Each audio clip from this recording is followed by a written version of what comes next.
years I had not seen a flop. My films typically open, 25 crores, 35 crores, high numbers.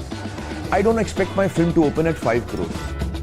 You're completely different, and again, you're a lone man standing there. To me, Amir Khan lives that line, Akla Cholore. When I picked Tare Zameen Par, the material really touched my heart and I wanted to be a part of it. But at the same time, I knew that 200 crore ki film nahi hai bhai. 200-300 crore ki film hai hi nahi. But I still want to make it. Is it being a little unfair towards Bollywood, bringing in that nepotism and a nepo kids aspect? I was, pretty certain that we should go ahead with Junaid as the lead in Lal Singh Chadda. Finally, when I did the film also, I used to keep referring to Junaid. I haven't told anyone this. I would not hesitate to call you a structural disruptor. When I first read the Mahabharata, because by then I had seen some of the big international films, Mahabharata is the mother of it all. It will put Game of Thrones, etc. to shame if we can create Mahabharata in a global scale. But yaar, wo 70mm में देखने का मतलब कुछ मजा ही और होगा यार. I understand that money doesn't drive you, right? No, money doesn't drive you. So what drives you? And a lot of people ask me that, what do you do to motivate yourself? I'm like, I don't do anything, I'm motivated. I don't have to do anything to be motivated.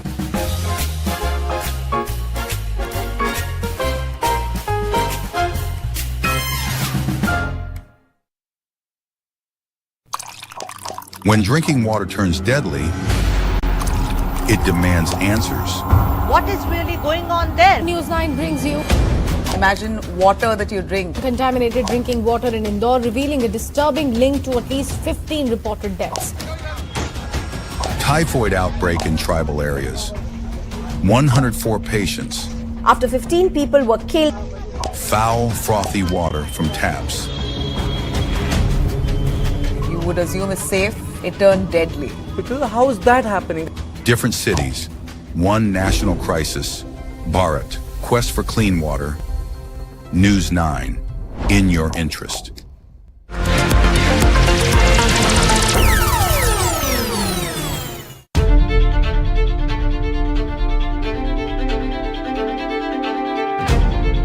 It's confirmed. Iran's Supreme Leader Ayatollah Ali Khamenei has been eliminated. But it was just not about Khamenei. It was also about the entire regime which the Americans wanted to take out. Are the Iranians going to carry out their pledges, and are they going to continue with their attack? Though Trump had said that the waves of attack would continue, but a new signal has come that there might be a small pause. IRGC is likely to adopt lesser radical and more pragmatic approach to basically buy time so that the regime can survive. There is much more than what is visible or to the naked eye. Khamenei was killed because uranium enrichment and the Iranian desire to make a bomb. That expertise is there. People know how to enrich it. There are infrastructure which can again be rebuilt. Iran today is headless.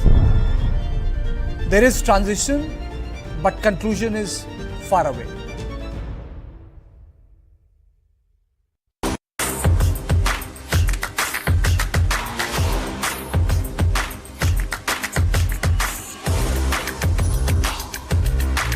This is India's #1 news network, and you're watching News9, English news as it should be.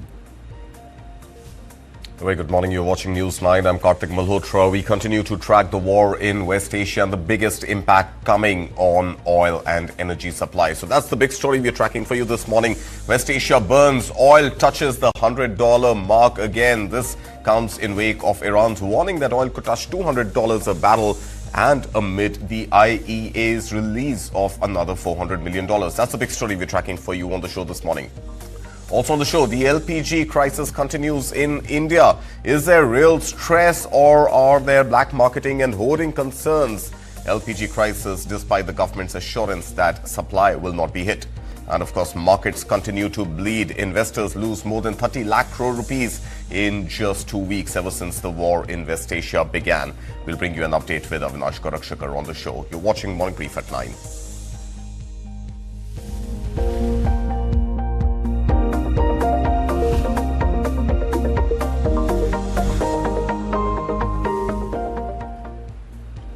The This is Morning Brief at 9. First up, let's bring you a quick look at all the headlines we're tracking for you this morning. U.S. President Donald Trump claims U.S. has already won the war with Iran, but says forces will stay until mission is complete. Brent crude oil touches the $100 mark yet again. Iran warns oil could hit $200 a barrel as Gulf attacks escalate and Strait of Hormuz shipping remains blocked.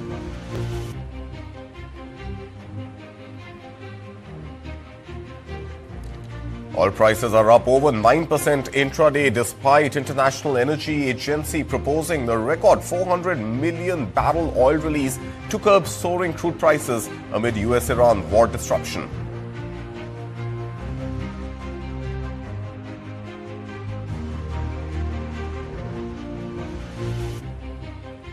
India's Russian oil imports surged 50% in the month of March over the reduced imports seen in February as West Asia conflict disrupts shipments through the Strait of Hormuz. Government assures adequate LPG stocks for households amid panic buying, ramps up LPG production and secures LNG cargoes to ensure household supply amid West Asia crisis. Meanwhile, Prime Minister Narendra Modi reiterates India-first approach amid West Asia tensions, urges people not to fall for misinformation. Delhi Airport issues advisory, urges passengers to check airlines as westbound international flights may face delays and schedule changes. India's Fair Trade Regulator, Competition Commission of India or CCI dismisses complaint alleging abuse of dominance by Indigo and Air India. And mixed signals in precious metals amid raging war. Silver plunges by almost 4,300 rupees to 2.7 lakh rupees per kg, while gold rises 900 rupees to 1.65 lakh rupees per 10 grams amid West Asia tensions.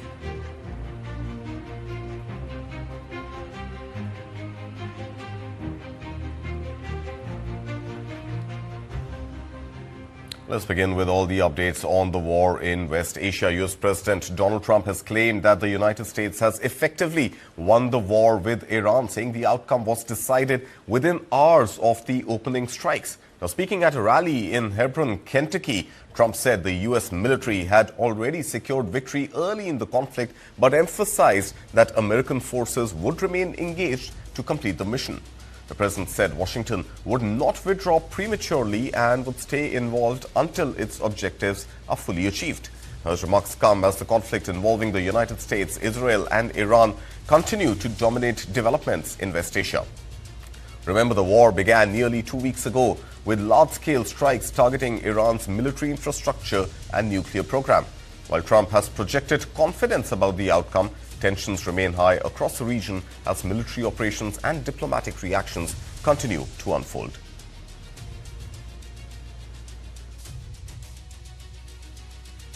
And as we take decisive action to stop the threat posed by the terrorist regime in Iran with Operation Epic Fury,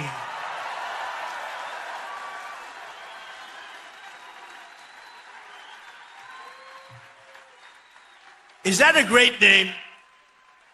Well, it's only good if you win. You know, you can only do. And we've won. Let me say, we've won.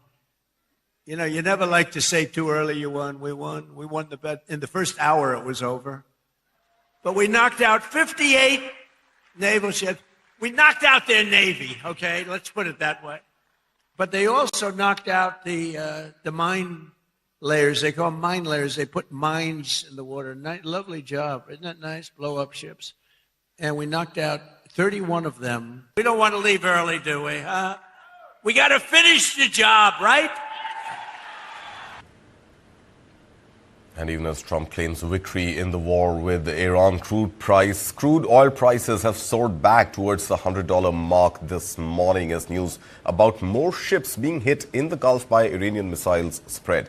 Now, Brent crude futures jumped as much as almost 9% to reach $100.46 a barrel in trade this morning. On the other hand, U.S. crude surged almost 8% to about $94 to $95 a barrel. Remember, Iran's military on Wednesday had warned that global oil prices could surge to as high as $200 a barrel as tensions in the Gulf escalate and attacks on shipping continue. The warning came after 3 more ships reportedly came under attack in the blockade Gulf on Wednesday.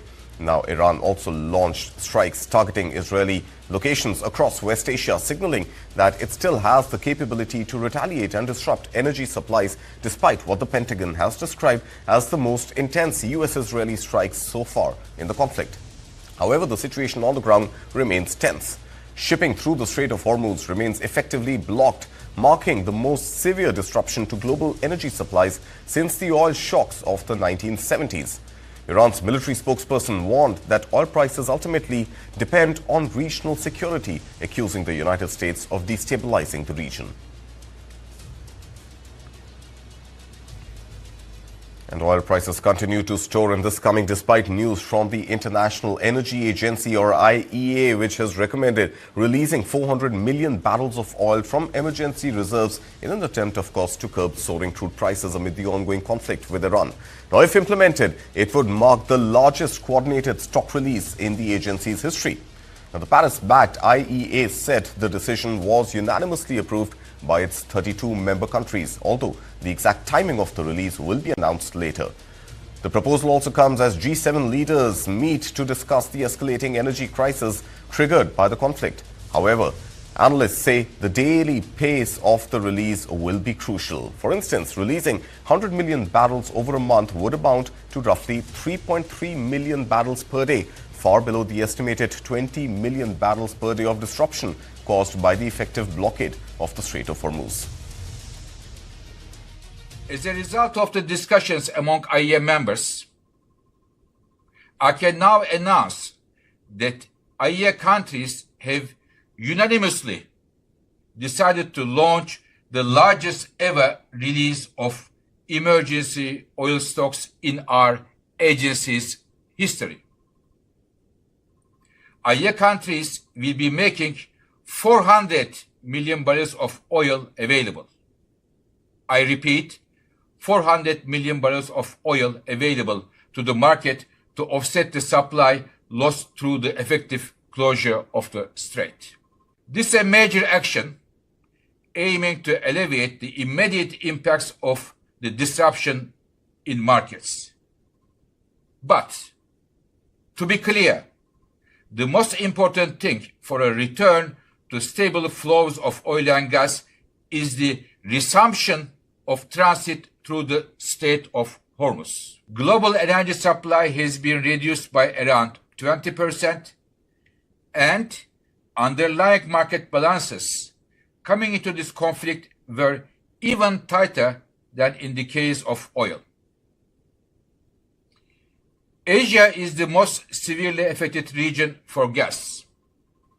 Higher income countries in Asia are competing hard with Europe and other importers for available LNG cargoes. U.S. President Donald Trump has lauded the International Energy Agency's decision of releasing that 400 million barrels of oil, while saying that the move is aimed at bringing down soaring crude prices and stabilizing global energy markets. He added that the coordinated release would substantially reduce oil prices as the United States works to end what he described as a threat to America and the wider world. Listen in. I'm pleased to report that earlier today, the International Energy Agency agreed to coordinate the release of a record 400 million barrels of oil from various national petroleum reserves around the world, which will substantially reduce the oil prices as we end this threat to America and this threat to the world. And tapping its own emergency oil reserves as the Iran war pushes energy prices higher, U.S. Energy Secretary Chris Wright said on Wednesday that Washington will also release as much as 172 million barrels of oil from the Strategic Petroleum Reserve to help bring down prices. Now, the move is part of the broader 400 million barrel release coordinated by the International Energy Agency's 32 member countries. Officials say the release will begin next week and will take about 120 days to reach markets. Oil prices have surged since the U.S. and Israel launched the joint strikes on Iran starting February 28, triggering retaliatory attacks and raising fears of disruptions to Gulf energy shipments. And on to India now. India's imports of Russian crude oil have surged nearly 50% in the month of March as the country looks for alternative supplies amid disruptions in West Asia due to the widening regional conflict. Now, ship tracking data shows India bought around 1.5 million barrels per day of Russian oil this month, the month of March, up from just a little over 1 million barrels per day in the month of February. Now, India, the world's third largest crude importer, depends on overseas sources for as much as 88% of its oil needs. A major portion of these supplies normally come from West Asian producers such as Saudi Arabia, Iraq and the UAE, with shipments passing through the Strait of Hormuz. However, the ongoing conflict has severely disrupted shipping through the key maritime choke point, forcing refiners in India to diversify their crude sourcing. While crude supply risks may be manageable through diversification, experts warn that LPG supplies would be more vulnerable. And let's talk about that disruption in LPG. But amid reports of panic buying in parts of India, the government has assured that India has sufficient LPG stocks to meet household cooking gas demand, even as disruptions in West Asia affect India's energy supplies. Officials say efforts are underway to secure alternative shipments of oil and gas after the conflict halted movement through the Strait of Hormuz. The government said refineries have boosted domestic LPG production by about 25%, while companies have also secured additional LNG cargoes to offset supply disruptions. Now, authorities have prioritized household LPG supplies, while commercial users such as restaurants and industries may face tighter allocations. Officials have also warned against panic booking and hoarding, saying there is no shortage of cooking gas for households. Let me come to LPG supply, which is directly relevant to households. As on today, we import about 60% of our requirement of LPG, and 90% of this is through Strait of Hormuz. The government has taken various steps to deal with this situation also. जैसे कि भारत सरकार ने has issued an order on 8th March, जिसके द्वारा उन्होंने refineries और petrochemical complexes को LPG उत्पादन को maximize करने का आदेश दिया. Feedback suggests that some panic booking and hoarding behavior has been triggered by misinformation. इसके बारे में मैं ये कहना चाहूँगी कि हमारा जो नॉर्मल डिलीवरी साइकिल है for domestic LPG it remains around 2.5 days. सो अगर आप सिलेंडर बुक कर रहे हैं तो 2.5 दिन के अंदर आपको सिलेंडर की आपूर्ति होगी. इसीलिए I request there is no need for customer to rush book the cylinder. So panic booking करने की कोई आवश्यकता प्रतीत नहीं होती है. Staying with that story of a brewing LPG crisis, Prime Minister Narendra Modi reiterated on Wednesday that the government is committed to an India-first approach amid rising tensions in West Asia and the impact on global energy supplies, including LPG. Addressing a rally in Tamil Nadu, Prime Minister Modi said the conflict has affected the world's energy supply chain, but assured that the centre is prioritizing India's interests. He also urged people not to fall prey to what he calls misinformation, saying the government is working to safeguard the country during the evolving situation. To remember, Tamil Nadu goes to polls in just a couple of months from now, and any constraint in supply of LPG or increase in fuel prices could hurt the BJP's electoral outcome. Gulf में waste Asia में जो कुछ हो रहा है उससे आप सभी का चिंतित होना बहुत स्वाभाविक. हमारे लाखों भाई बहन वहां काम करते, लेकिन साथियों आपको याद रखना है आज देश में बीजेपी एनडीए की सरकार है.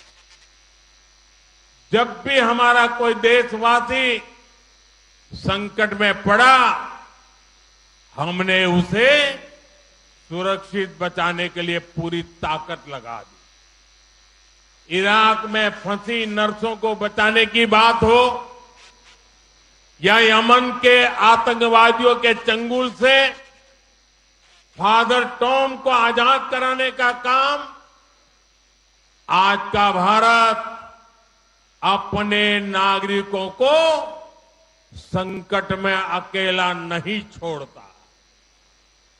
फादर एलेक्सिस प्रेम कुमार को भी हम अफगानिस्तान से सुरक्षित वापस लाए।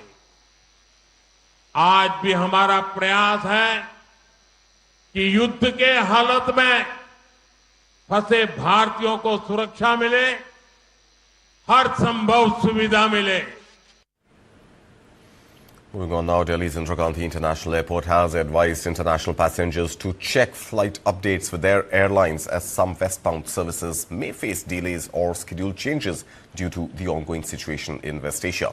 In an advisory, airport operator Delhi International Airport Limited said the disruption could affect certain international departures heading west. Passengers have been urged to verify the latest flight status with their respective airlines before traveling to the airport.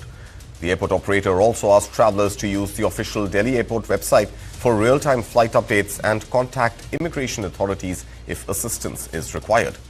However, officials clarified that all other flights are operating as scheduled and requested passengers to remain patient and cooperate amid the ongoing situation in West Asia.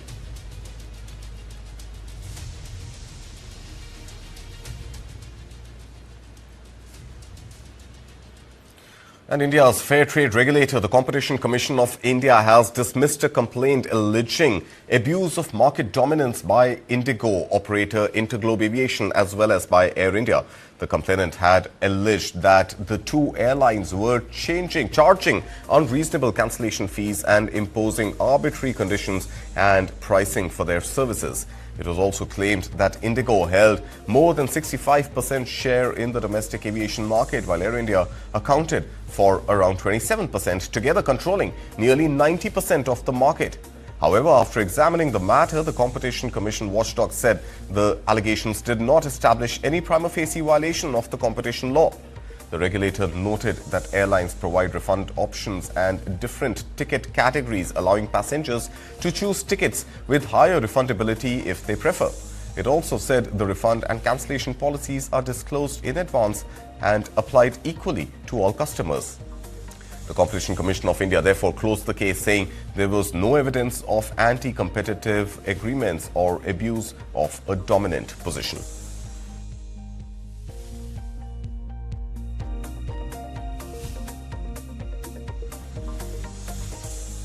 All right, with that, we slip into a very short break. But coming up on the other side, Avinash Gorakshakar will be here as markets continue to bleed. In fact, another opening of bloodbath on the Lal Street. Sensex is down about 900 points in the opening trade. We'll get you an update on the other side of the break. You're watching Morning Brief at 9.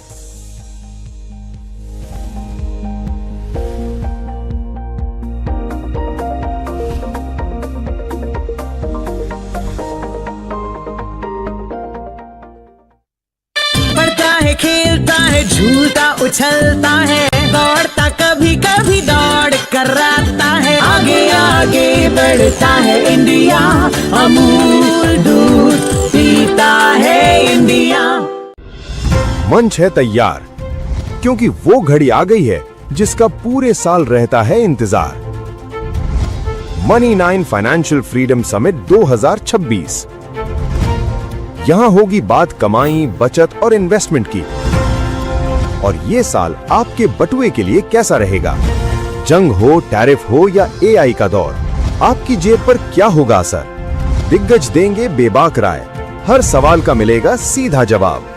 तो तैयार हो जाइए, 12 मार्च 2026 गुरुवार Money9 के YouTube और social media platforms पर देखिए live financial freedom summit season 4। Miss मत कीजिएगा।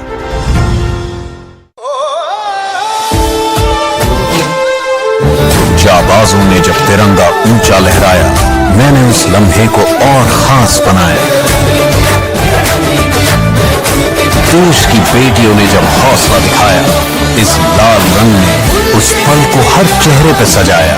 100 सालों से ज्यादा का सफर रूह अफ़ज़ा के हर घूंट में समाया है, तभी तो पूरे इंडिया ने इसे दिल में बसाया है। Rooh Afza, drink of India.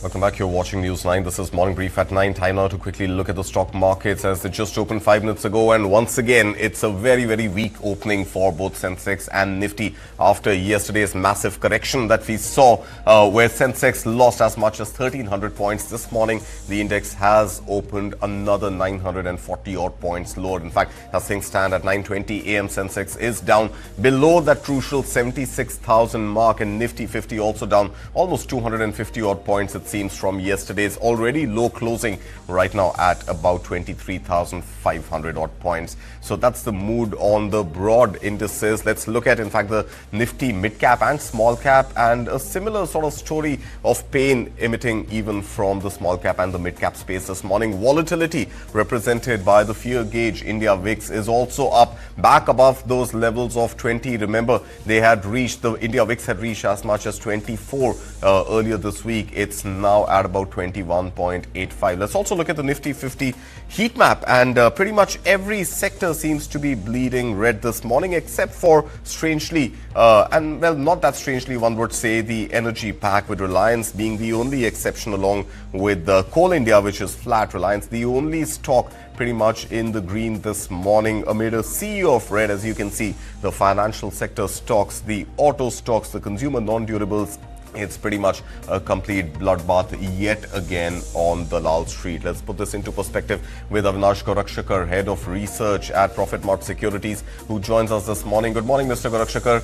Another not good morning, one would say. It's a sea of red. Yesterday was understood as it was, of course, the expiry day. But today, again, markets are opening absolutely on a pessimistic note.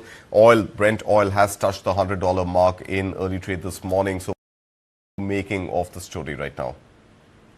Yeah, I think good morning, Karthik. My sense is markets will be volatile now going forward, because clearly the oil shock is yet to uncover. I think government has made a very conscious call that they will be looking at. But I think if you look at the broad fabric of the market, I think everybody is now looking only at the geopolitical situation. And in these kind of times, the markets don't look at fundamentals. They look at what news happens on a minute-to-minute basis. So I think, today will be another, volatile day. My sense is 23,500. The Nifty is very important. If we do not, sustain that level, then I think you could see further selling pressure. So I think we'll have to wait and watch how the market actually takes off in the second half. The first half is not expected to show any major upside at all. Major upside. What are the biggest fears? We understand that the conflict in West Asia broadly is what is defining sentiment in the markets. But is the biggest fear coming from rising oil prices? Because Iran has warned that oil prices could reach as high as $200 a barrel. That would be the highest in the history of, of crude oil prices. But we've seen them touch $120 a barrel, to back to about 90 odd levels, and this morning again $100 a barrel. Is oil and inflation, which will eventually be passed on, imported into India and passed on to consumers, the biggest sentiment dampener right now? Yeah, I think oil prices continue to be the main fear factor. In fact, see, crude has got a direct impact on inflation. If inflation increases, that is going to make obviously markets a little worried. And most importantly, the oil sensitive stocks, specifically oil marketing companies, paint companies, tire companies, carbon black companies. Typically, these are the companies which are going to be hit, if things don't improve in the April to June quarter. I think up till March, if this war ends, I think things should be, sorted out. But if this war extends beyond April, May, June, then I think, as you mentioned rightly, the rupee is also going to face increasing pressure. We have been seeing a lot of FII outflows. So that also is going to put a lot of pressure on the rupee. And, these two factors combined are the biggest factors, the rupee and the oil price. I think this is something the markets are a little worried about. And both absolutely critical components of India's current account, which is the deficit is likely to balloon again with rising prices and depreciating rupee. Remember, rupee has depreciated below that $92 mark yet again. Meanwhile, I'm looking at some of the sectors that you mentioned, Avinash. I'm looking at oil marketing companies and absolute bloodbath there. You're seeing stocks of Hindustan Petroleum down more than 3%, 3.3% or so in trade. Indian Oil Corporation, which runs the Indian brand of LPG cylinders in addition to petrol pumps, of course, as well as BPCL, both down about 2% or so in trade this morning. Where does the story go from here? Because we understand oil prices are going to be choppy, they are going to be volatile, and if anything, they will only remain in the higher territory for longer.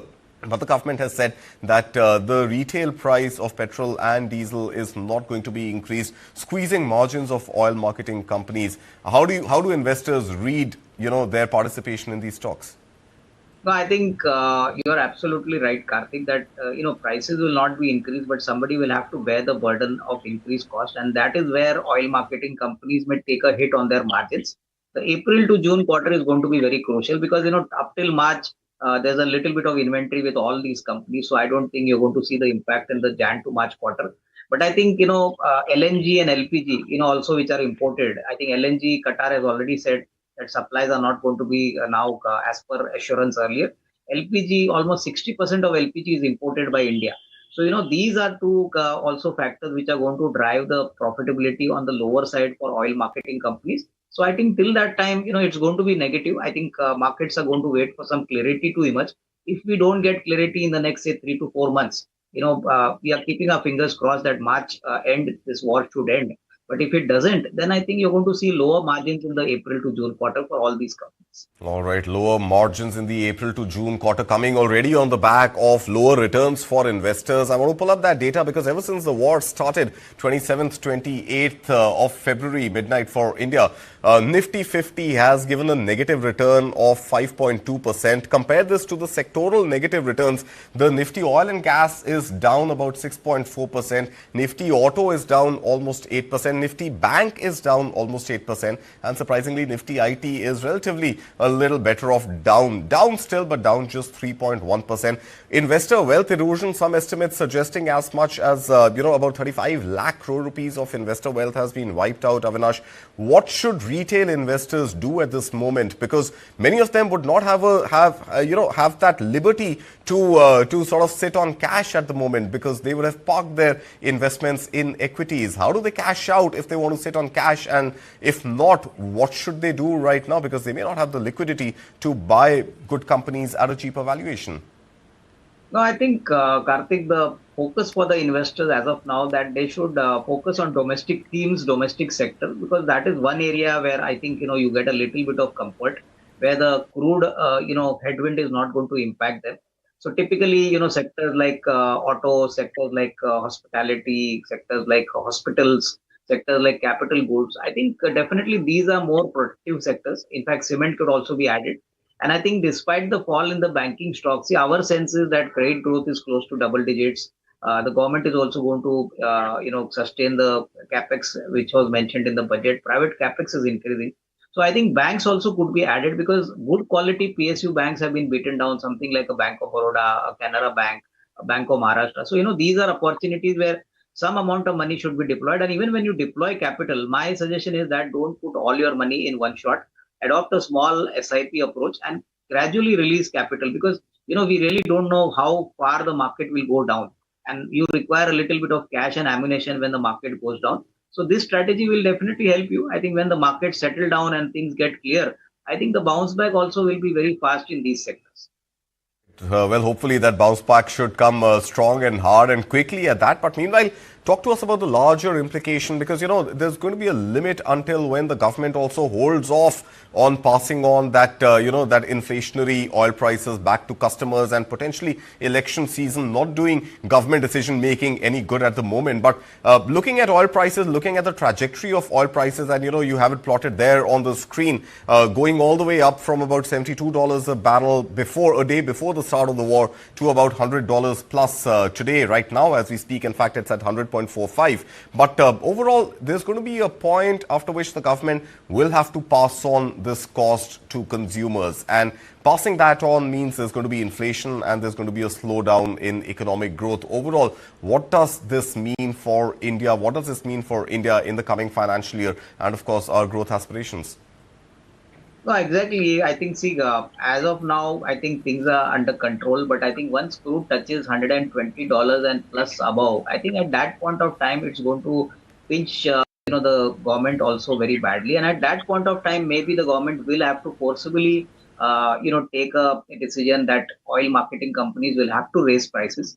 Because beyond a point, it is not economically sustainable. So I think, we'll have to wait for a couple of weeks how the situation, on the ground, takes shape. But I think $120 and above is going to be a trigger point. So I think we'll wait and watch. But yes, I think this is definitely going to be not easily going to be solved in the short term. So I think next 2 to 3 weeks are very crucial. 2 to 3 weeks are crucial. Meanwhile, some sectoral input from you, Avinash. I'm looking at auto stocks. And again, yesterday we saw the auto sector and the BFSI sector both take a massive beating. This day, starting off this trading day again, we are seeing auto stocks absolutely bleeding in the red. You were saying that potentially this would be the time to look at some quality stocks. Do you see any buying opportunities for retail investors who may be sitting on some cash at the moment? So I think, see, if you look at the third quarter number before the the war started, I think companies like Mahindra and Mahindra, Ashok Leyland, or for that reason, two-wheeler companies like Hero Motor, I think volume growth has been very solid. The GST cuts, the interest rate cuts, and the rural demand has shaped up very well for these companies. And typically, January to March is anyway a bumper quarter for the auto companies. But our sense is that auto companies are unlikely to be impacted very badly. In fact, within the two-wheeler space, companies which possibly make the electric two-wheelers, they should benefit in the short term because a lot of alternatives are being looked upon by customers. So I think, broadly, it's not going to be a very negative surprise for these companies because they do acknowledge the fact that if oil prices go up, then the operating cost to maintain these vehicles will be higher. But that doesn't mean that, vehicles will not be sold. So I think auto is a fairly comfortable space. If you get these stocks at lower valuation, I think you should try to at least park in some money because the bounce back here will be equally sharp. I think we don't know how long the war will continue. But once it gets over, the bounce back also will be equally sharper. Right, bounce back will be sharp for the auto sector. Look at quality auto stocks. I also want to touch upon the BFSI sector. Again, a major sort of, impact coming with the withdrawal of capital of FIIs, the flight of capital. How do you see the BFSI sector? Is that likely to be a little more strained for a little longer? Yeah, I think in the short term, there will be definitely some hit on the BFSI sector. And, frankly, the BFSI sector is something where, in the short term, it's very difficult to visualize what will be the impact of the cutback and the large selling FI pressure. But I think, as I mentioned to you earlier, the banks and the NBFCs, I think are two pockets where I think one needs to stay invested. Bank Nifty is very volatile because there's a presence of almost 25-30% in the Nifty by the banking segment. So that is the reason the markets have actually seen a big beating in the PSU banks. But otherwise, I think small exposure in the banks and the NBFC is advisable. I think it may underperform for the next 2-3 months. But once things clear, I think banks and NBFCs could definitely also be good assets for an investor, going forward. So banks and NBFCs might be good assets. Finally, I just want to look at the market data once again. Sensex and Nifty continue to bleed this morning. I also want to compare that with what we are seeing in Asian markets because remember, there's been a little bit of recovery from that absolutely low start. In fact, Sensex has gone back above that 76,000 mark. But if you compare India's fall today to other Asian peers, including Japan's Nikkei 225 as well as South Korea's Kospi, India again seems to be relatively better off. So what we are seeing, Avinash, as a trend is that on days of market crash, India's crash is a little more contained than the crash that we see in let's say, Japan and South Korea. And even on the days of recovery, on the days of rise, India's rise is a little slower than the rise that we are seeing in Japan and South Korea. How do you explain that sort of disparity? No, I think on the macroeconomy side, we have been managing our finances very well. And, before the oil shock, we were one of the economies where the GDP growth, where the current account deficit was managed very well. So I think, this is one factor which is going in favor of India.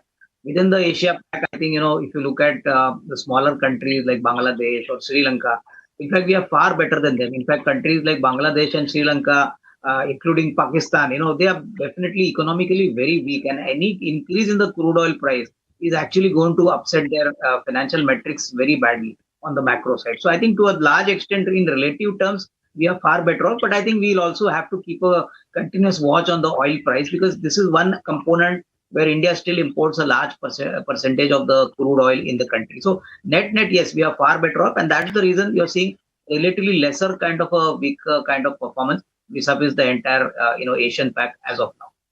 All right, Avinash, let's leave it at that. Thank you so much for all your input and for joining us here and giving us your time. As always, pleasure having you with us on News9. And before we slip into another short break, let's quickly take a look at some other global stories that we're tracking for you this morning. Iran warns it could wage a prolonged conflict with the United States and Israel that would destroy the world economy, even as U.S. President Donald Trump says Tehran is facing imminent defeat.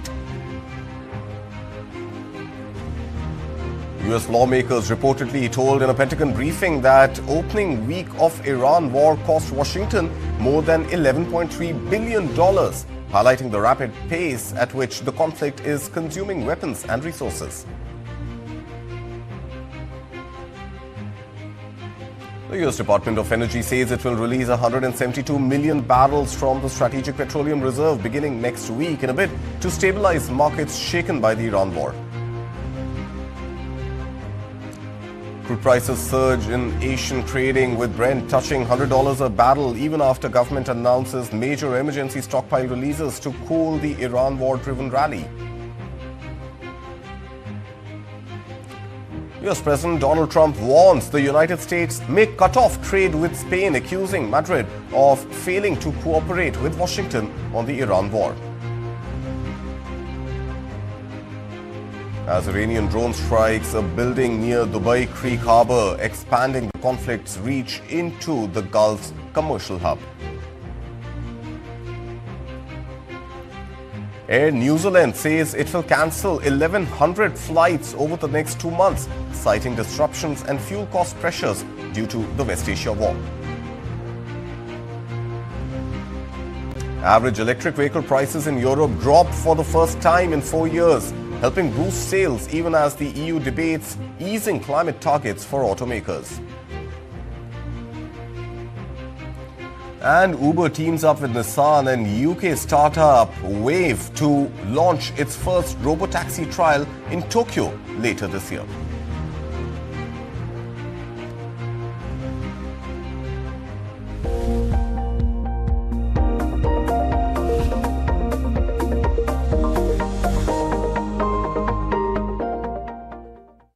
Nitesh Srivastava ji सिर्फ 35 साल की उम्र में अचानक एक बीमारी से चले गए। उनकी टर्म लाइफ इंश्योरेंस के पैसे बच्चों की पढ़ाई और घर खर्च में काम आ सकते हैं। पॉलिसी बाजार ने क्लेम के वक्त फैमिली का पूरा साथ दिया। पॉलिसी बाजार पे 2 करोड़ का टर्म लाइफ इंश्योरेंस सिर्फ 700 रुपए महीने से शुरू। पढ़ता है, खेलता है, झूलता उछलता है, दौड़ता कभी कभी दौड़ कराता है, आगे आगे बढ़ता है इंडिया, अमूल दूध पीता है इंडिया। मंच है तैयार, क्योंकि वो घड़ी आ गई है जिसका पूरे साल रहता है इंतजार। Money9 financial freedom summit 2026। यहां होगी बात कमाई, बचत और इन्वेस्टमेंट की। और ये साल आपके बटुए के लिए कैसा रहेगा? जंग हो, टैरिफ हो या AI का दौर, आपकी जेब पर क्या होगा असर? दिग्गज देंगे बेबाक राय, हर सवाल का मिलेगा सीधा जवाब। तो तैयार हो जाइए। 12 मार्च 2026 गुरुवार Money9 के YouTube और सोशल मीडिया प्लेटफॉर्म्स पर देखिए live financial freedom summit season 4। Miss मत कीजिएगा।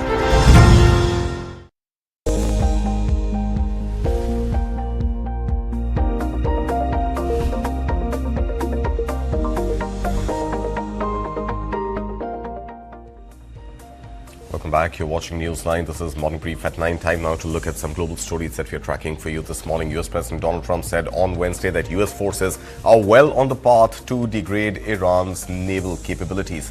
Now, speaking during a visit to Ohio, Trump said American forces have destroyed 28 Iranian mine-laying ships. The president said the strikes are aimed at protecting shipping routes and weakening Iran's ability to threaten vessels in the region. Let's listen to the U.S. president. Yes. You just said it is a little excursion, and you said it is a war. So which one is it? Well, it's both. It's both. It's an excursion that will keep us out of a war, and the war is going to be. I mean, for them it's a war. For us, it's turned out to be easier than we thought. But think of it, they had thousands of missiles, 8,000 missiles. We got many of them before they got to launch. They have drones all over the place. We got many now. We're knocking out the drone plants, as you know, going fast. They started talking about mines, so we hit 28 mine ships as of this moment, 28. Like using the same weapon, the exact same weapon that we use against the drug dealers in the water. Meanwhile, US President Donald Trump is also saying that he's planning to cut off trade ties with Spain, accusing Madrid of failing to cooperate with Washington over strikes on Iran. Speaking to reporters at the White House, the president criticized Spain's role in NATO, saying the country had not paid its fair share for years. The dispute comes after Spain's government rejected the US-Israeli war on Iran and barred American aircraft from using jointly operated bases in southern Spain for strikes on Tehran. Not cooperating at all. Spain, I think they've been very bad. Very bad. Not good at all. We may cut off trade with Spain. You would guide all trade with them? I don't know what Spain's doing. They've been very bad to NATO. They get protected. They don't want to pay their fair share. And they've been that way for many years. Let me give you the good news. Let me give you the good news. The people of Spain are fantastic. And Europe must not turn back to Russian fossil fuels despite soaring energy prices. That's the warning really coming in from the European Commission amid the Gulf oil crisis. European Commission President Ursula von der Leyen has warned that returning to Russian oil and gas could be a strategic blunder for Europe. Ursula von der Leyen also said the European Union is preparing measures to ease energy costs, including expanded power purchasing agreements, state aid support, and possible gas price subsidies or caps. Since the beginning of this conflict, gas prices have risen by 50% and oil prices have risen by 27%. If you translate this in euros, the 10 days of war have already cost European taxpayers an additional 3 billion euros in fossil fuel imports. Additional. That is the price of our dependence. Fact is, we have energy sources that are homegrown, renewables and nuclear. Their prices have remained the same over the last 10 days. Yet in current crisis, some argue that we should abandon our long-term strategy and even go back to Russian fossil fuels. This would be a strategic blunder. It would make us more dependent, more vulnerable and weaker. And drone attacks near one of the world's busiest airports are deepening aviation disruptions across West Asia. 2 drones fell near Dubai International Airport on Wednesday as the war involving the United States, Israel and Iran entered its 12th day on Wednesday. Now, authorities said the incident came amid continued attacks on infrastructure across the Gulf, complicating efforts to restore normal flight operations in the Gulf. Take a look. Dubai said 2 drones came down in the vicinity of its international airport Wednesday, injuring 4 people. That's as attacks on the Gulf's infrastructure stretched into the 12th day, hampering efforts to restore flights. The regional conflict, which began with US and Israeli airstrikes on Iran, has caused widespread disruption to global air traffic. It's led to tens of thousands of flight cancellations, worldwide rescheduling and rerouting for airlines across the globe. Most airspaces in the Middle East, including Qatar, remain shut over missile and drone concerns. It's plunged aviation into its worst crisis since the pandemic, especially as Dubai International Airport, the busiest hub for global passengers, is one of a few critical transit points for long-haul travel. The conflict has also disrupted a key oil export corridor, leading to an energy crisis and spike in jet fuel prices. The attack marked a renewed threat after DXB Airport sustained damage on the first day of the conflict, alongside Abu Dhabi and Kuwait's international airports. Regional carriers like Dubai's Emirates and Abu Dhabi's Etihad, as well as Qatar Airways, have resumed some flights, but were still operating well below capacity. Meanwhile, China has called for an immediate halt to the fighting in the Iran war. Beijing says it does not agree with Iran attacks on Gulf states and condemns any indiscriminate strikes on civilians or non-military targets. China does not agree with the attacks on Gulf states and condemns all indiscriminate attacks on civilians and non-military targets. The urgent task is to immediately cease military operations and prevent further expansion of the conflict. The solution lies in returning to dialogue and negotiation as soon as possible and striving to restore peace. The fundamental solution is to jointly return to the right track of abiding by international law and the basic norms of international relations. And now Iran says the ongoing war will end only if Tehran's rights are recognized. Iran's President Masoud Pezeshkian said the only path to ending the conflict is for the international community to recognize what he called Iran's legitimate rights. In a statement posted on X, Pezeshkian said the world owes Iran firm international guarantees against future aggression. His remarks come nearly 2 weeks after US and Israeli strikes on Iran triggered a wider regional conflict. Iran has since launched retaliatory missile and drone attacks after the strikes killed several top Iranian officials, including the country's supreme leader for 37 years.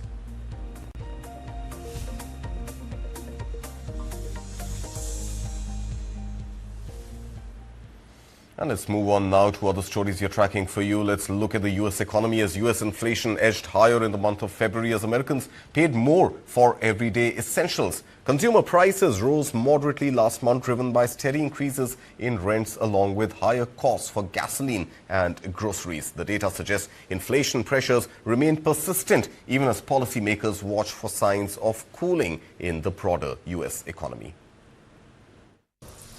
The latest U.S. inflation report showed consumer prices rose moderately in February, but economists warned that the war in Iran could push inflation higher as oil prices surge.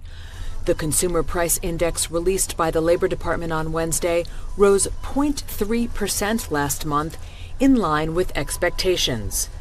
But the report was overshadowed by an escalating conflict in the Middle East, which has boosted oil and gasoline prices. One chief economist at RSM told Reuters that investors can, quote, effectively ignore the February CPI due to the energy shock that is cascading through the U.S. and global economies. He added that investors should expect the Consumer Price Index to jump 0.6% in March. Gas prices have jumped 20% since the U.S.-Israeli war on Iran started at the end of February, according to data from AAA. Oil prices shot up well above $100 per barrel before pulling back after President Donald Trump said the war could end soon. Wednesday's data put the annual inflation rate at 2.4%, still above the Federal Reserve's 2% target. The Fed is expected to keep interest rates unchanged at its policy meeting next week. And it's been a difficult year for European luxury car maker Porsche, and its chief executive officer is now reviewing the strategy for the company ahead. The German car maker says its new CEO will reassess the company's product portfolio to boost growth in high-margin segments. The move comes after a turbulent 2025 marked by profit warnings, tariff pressures and challenges in the transition to electric vehicles. Porsche's new CEO announced plans on Wednesday to draw on high-margin sports cars, such as the iconic 911, to recoup losses. That's from a turbulent 2025 marked by tariff costs, electrification missteps and the collapse of its sales in China. In his debut earnings report since taking the helm in January, CEO Michael Leiters gave the first hints of his plan to revive the struggling VW subsidiary. He said on Wednesday that the firm will reposition Porsche and make the company leaner and faster. We are currently facing difficult times at Porsche. In a politically and economically uncertain world, we are falling short of our own expectations and those of the market. We are unable to counter many of the global upheavals we are facing. We must therefore find a way to turn these challenges into opportunities for us. Porsche forecast a group operating return on sales in the range of 5.5% to 7.5% this year. That was after collapsing to around 1% in 2025 from 14% a year before. Porsche's new CEO said the Chinese market still offered potential in a shrinking market for combustion engines, but stressed that the carmaker would not compete in the EV market, where a brutal price war continues. All right, and finally, carbon dioxide and carbon monoxide are vastly considered as the primary pollutants of the atmosphere, but there are other that are equally, if not more, hazardous. At the recently concluded World Sustainability Development Summit 2026, News9 spoke to Martina Otto, head of Secretariat of the Climate and Clean Air Coalition, United Nations Environment Programme, who spoke about how the non-CO2 pollutants, which include plastics, are being dealt with. We leave you with that story. We are at WSDS 2026 hosted by Terry. I have with me today Ms. Martina Otto, Head of Secretariat of Climate and Clean Air Coalition at the UNEP. Good afternoon, ma'am. Thank you for being with News9. My first question is, how do you take care of what is the plan outlay for taking care of non-CO2 pollutants and managing them? Thank you very much, and it's a pleasure to be here with you. So why do we focus on the non-CO2 pollutants? That is because it's a question of time and temperature. Those pollutants are responsible for half of the warming, almost half of the warming that we're experiencing today, because many of them are a much shorter time in the atmosphere. That means cutting them gives us near-term climate benefits. We talk about 0.5 degrees less by mid-century. And that may or may not be the difference between the overshoot being there for a longer period of time. And that means tipping points, that means livelihoods, that means protection of nature, of our agricultural productivity, and so on. That's why we're focusing on them. And the beauty is you get immediate air quality benefits for people, you get the near-term climate benefits as well, and we use technologies that are proven, readily available, for the most low cost, and they generate business opportunities. Managing non-CO2 pollutants, now WSDS has gone from awareness to transformation. At what stage is the awareness or the management of non-CO2 pollutants when we talk globally? No, you're absolutely right. We have been in existence since 2012, and I keep saying our first decade was very much about raising the awareness and getting people on board. It's creating the field for action, setting some of the foundations like planning activities, roadmap development, and so on. Now, the non-CO2 pollutants have made it in the nationally determined contributions of countries. 84% of the NDCs, the third edition of the nationally determined contributions that were due at last COP, 84% of them do factor in the non-CO2 pollutants. And that can be through an economy-wide target, it can be specific targets, it can be specific measures. We are agnostic about that, but there is a movement that is fully in action, and this decade is about implementation at scale. And we have a lot of countries that request support for policies, for technology development, for pipeline development to get more finance. And we work very closely with some of the finance partners like the World Bank to get more money into this area.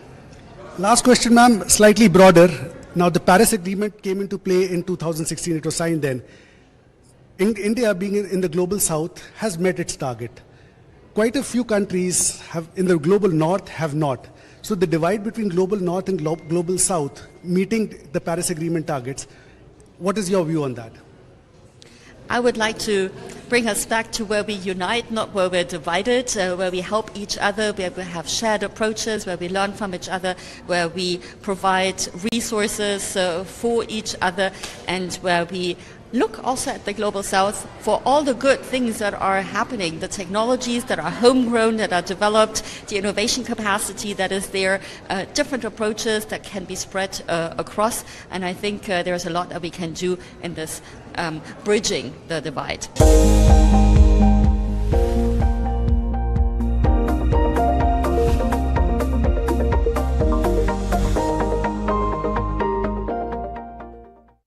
इन्होंने health insurance नहीं लिया और hospitals के लाखों के bill चुकाने में अपनी सारी सेविंग्स गवा दी। और इन्होंने पॉलिसी बाजार से हेल्थ इंश्योरेंस लिया, जेब से एक भी पैसा खर्च नहीं हुआ और पॉलिसी बाजार ने कैशलेस क्लेम दिलवाने में इनको पूरा सपोर्ट किया। तो रिस्क मत लो, पॉलिसी बाजार से 1 करोड़ का हेल्थ इंश्योरेंस सिर्फ 525 रुपए महीने से शुरू। पढ़ता है, खेलता है, झूलता उछलता है, दौड़ता कभी कभी दौड़ कराता है, आगे आगे बढ़ता है इंडिया, अमूल दूध पीता है India. I fight till the very last point. I know, but he's better than me. He's going to beat me, but I'm going to give it my best. I don't give up. But are you an extremist? I am. No grey, either black or white. You have gone for impact, not immediacy, and you have fostered legacy, not volume. For so many years, I think, I don't know, many years, I had not seen a flop. My films typically open, 25 crores, 35 crores, high numbers. I don't expect my film to open at 5 crores. You're completely different, and again, you're a lone man standing there. To me, Aamir Khan lives that line, Ekla Cholode.